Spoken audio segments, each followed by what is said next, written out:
Bismillahirrahmanirrahim.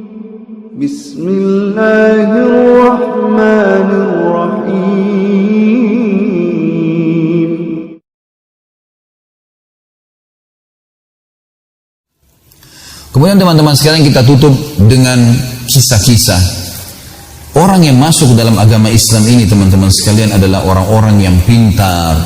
Ada orang bodoh masuk Islam, ada. Tapi kita melihat sisi yang lain, bahwasanya rata-rata yang masuk ke agama Islam ini orang-orang pintar. Dan kita punya fakta sejarah. Sekali lagi, ini fakta, lapangan. Ini bukan dikarang-karang, bukti. Dan subhanallah, yang tinggalkan agama Islam ini rata-rata orang bodoh. Kalau sedikit saja dia punya iman, sedikit saja dia belajar Islam, tidak mau tinggalin agama Islam sampai mati. Walaupun tidak sholat, siap bela agama Islam. Tapi orang-orang non-muslim yang pintar-pintar masuk Islam.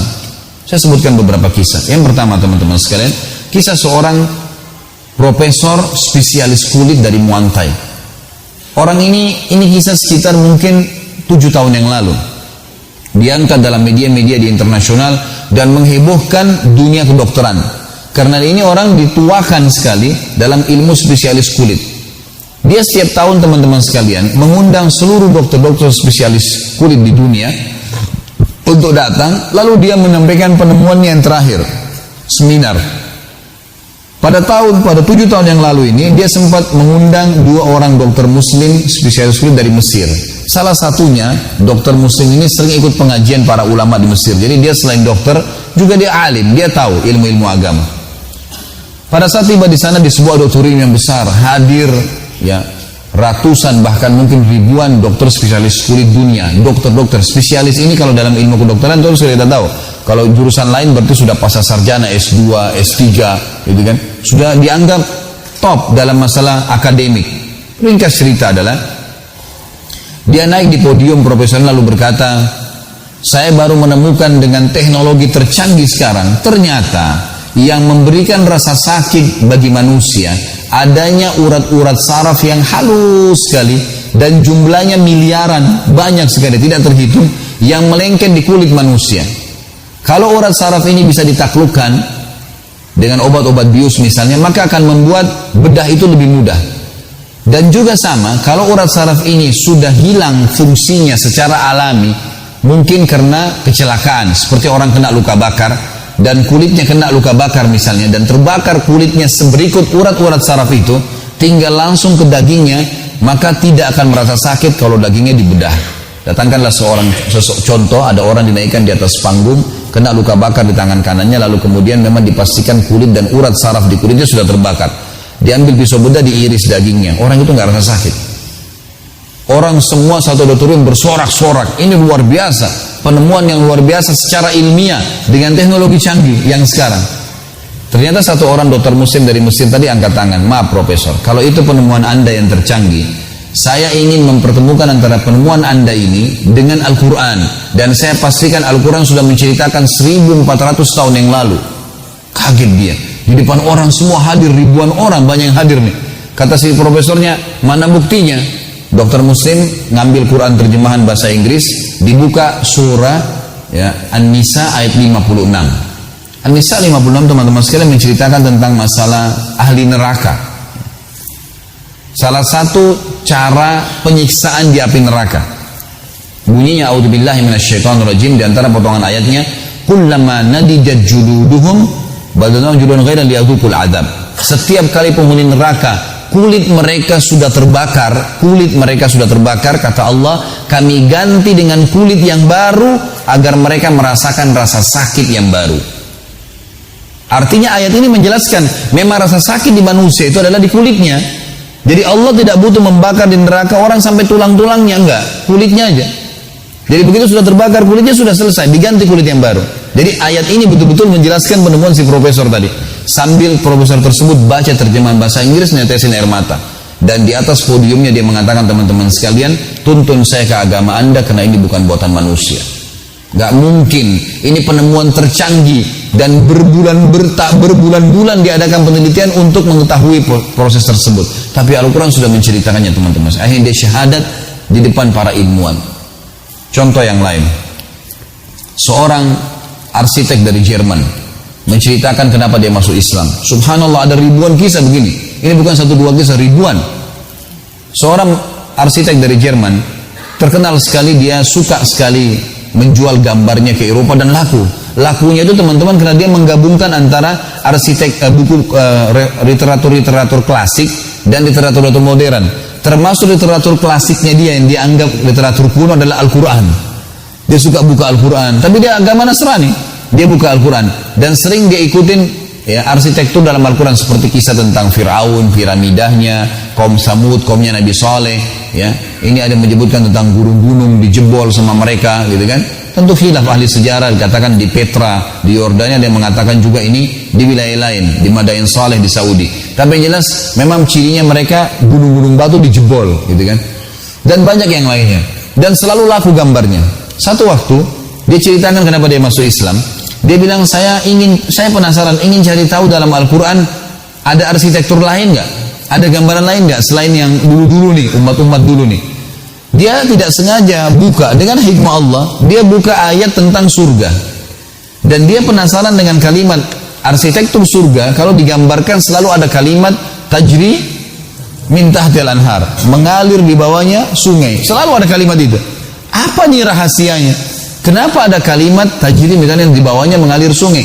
Apa kelebihannya sungai itu? Sementara surga ini adalah tempat yang sangat dijanjikan bagi orang-orang yang patuh, gitu kan? Ini tempat yang sudah tidak lagi tandingannya, gitu. Apa kelebihannya? Dia terus berpikir sampai muncul ide. Dia punya tanah kosong, kemudian dibangun sama dia. Tanah itu tidak terlalu besar, sekitar 300-400 meter. Dibangunlah, gitu. Dia bangun semua rumah ini mirip dengan rumahnya dia. Ya, rumahnya dia bagus gitu. Cuma bedanya adalah di lantai saja. Rumah baru ini lantainya diganti jadi kaca. Di bawah kaca itu dibuat lagi ada saluran air yang mengalir, gitu kan? Sehingga orang kalau masuk di rumah itu nganggap dirinya akan injak air karena jernihnya kaca itu, gitu kan? Seperti itulah. Selesai bangun rumah 6 bulan, dia belum sempat tinggal, dia pergi ke beberapa negara Eropa 2 bulan di negara Eropa keliling jual-jual gambarnya, tawarin ke perusahaan-perusahaan. Setelah 2 bulan dia bilang saya balik. Tiba di bandara, saya tidak ke rumah saya, tapi saya ke rumah baru itu. Dan ini sebab dia masuk Islam. Saya datang ke rumah baru itu lalu saya nyalakan semua panel listriknya, lampunya nyala segala. Kemudian saya duduk di sofa saya, termasuk ada panel listrik yang menjalankan air di bawah lantai itu. Dia bilang kemudian saya duduk di sofa. Begitu saya duduk kurang dari 5 menit, semua penat saya 2 bulan hilang. Hilang semua, gak ada penat. Saya penasaran kira-kira apa penyebabnya nih. Belum minum, belum makan, belum istirahat, cuma duduk saja. Saya lihat gambar wallpaper yang ada di tembok saya sama dengan wallpaper rumahnya. Lampu mewah-mewah tapi sudah ada di rumahnya. Semua diperhatikan satu-satu sampai dia matikan lampu-lampunya. Terakhir tersisa panel listrik air. Mati semua lampu, tinggal panel air itu. Lalu kemudian dia duduk. Dia bilang begitu saya duduk dan saya coba ya menikmatin keadaan, saya temukan ternyata ini rahasianya. Yang membuat penat saya hilang dalam 5 menit setelah capai 2 bulan adalah mendengar gemericik suara air. Dan ini rahasia kenapa surga di bawahnya mengalir sungai. Dikatakan mengalir sungainya, airnya didengar. Maka karena itu teman-teman sekalian, dia datang ke Islamic community di Jerman, masuk Islam. Gara-gara itu keajaiban bagi dia yang luar biasa. Padahal kita orang Islam tiap hari baca mungkin ayat ini tidak tersentuh, biasa saja gitu. Kisah yang lain teman-teman, maaf saya minta waktu lagi, mungkin 5 menit masih bisa. Ada seorang anak muda muslim di Amerika. Kisah nyata terjadi Ramadan, bulan Ramadan, tepatnya malam 27 Ramadan. Jadi dia muslim ini patuh, mahasiswa. Dia lagi nonton sholat tarawih di Mekah. Waktu itu lagi nunggu antara azan iqamah isya, dia lagi nonton. Tetangganya Nasrani bel, teman dekatnya di kampus, masuk. Begitu masuk, duduk sama-sama di depan sofa lagi nonton TV sama-sama. Sahabat lagi ngobrol-ngobrol. Terus si Nasrani buka pembicaraan mengatakan, apa itu masjid kalian? Kata si muslim, iya. Dan kita tahu tentu bapak-bapak dan ibu yang sering nonton Ramadan, apalagi malam 27 itu seperti haji. Manusia seperti semut banyaknya di Masjid Haram, gitu kan? Luar biasa, gitu kan? Apalagi kamera diambil dari atas, pelatarannya kena, bagian tempat sa'inya, tempat tawafnya penuh manusia, gitu kan? Luar biasa di malam 27 orang anggap Lailatul Qadar, gitu kan? Jadi penuh. Maka kata si muslim kepada temannya Nasrani, menurut kamu berapa orang itu jumlahnya yang sedang kamu lihat sekarang? Kata dia, kayaknya sih ini jumlahnya ratusan ribu orang gitu. Kata si muslim, karena dia lihat orang seperti semut banyaknya gitu kan. Kata si muslim, ini diprediksi sekitar 1,5 juta orang, karena masjid ini bisa nampung sama jalan-jalannya, pelatarannya semua sampai sejumlah itu, banyak sekali. Lalu kata si Nasrani diam, lalu si muslim bilang, menurut kamu, ini cuma diskusi biasa, si muslim tidak ada niat untuk mengislamkan dia gitu kan. Dia mengatakan, menurut kamu masuk akal nggak kalau manusia sebanyak ini bisa diatur dengan satu instruksi? Satu instruksi saja keluar, ini rapi semua, patuh, nggak ada yang melanggar. Kata si Nasrani, nggak mungkin, nggak masuk di akal. Gimana caranya satu instruksi mengatur manusia sebanyak ini, apalagi tidak saling kenal satu sama yang lain gitu. Kata si muslim, saya jamin kamu kurang dari setengah menit semua ini jadi patuh, satu instruksi. Kata si Nasrani, bagaimana ceritanya? Coba tunggu sebentar. Kebetulan waktu itu nunggu antara azan dan iqamah isya. Gak lama kemudian iqamah isya. Setelah iqamah, Syekh Sudes datang, ucapin satu kalimat, istau. Kita umat Islam sudah sering dengar nih, gitu kan? Tahu. Kemudian orang semua tiba-tiba jadi rapi. Yang duduk berdiri, yang lagi jalan masuk di saf, yang lagi makan berhenti makan, semua jadi rapi. Kena kamera, gitu kan?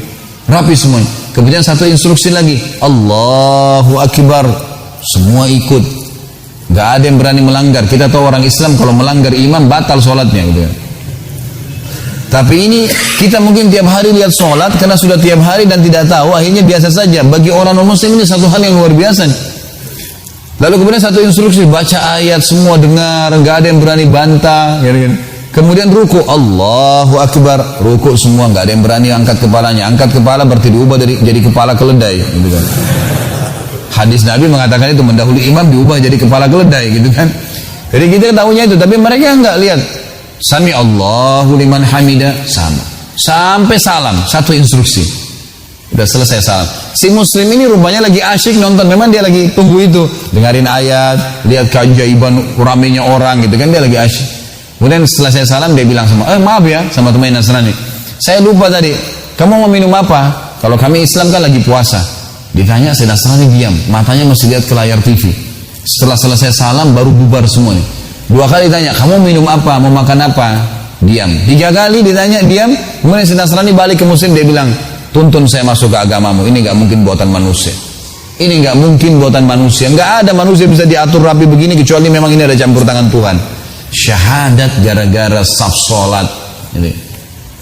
Lihat keajaiban yang terjadi, dan ada banyak teman-teman sekalian kisah yang seperti ini, luar biasa. Saya akan tutup teman-teman sekalian pertemuan kita ini dengan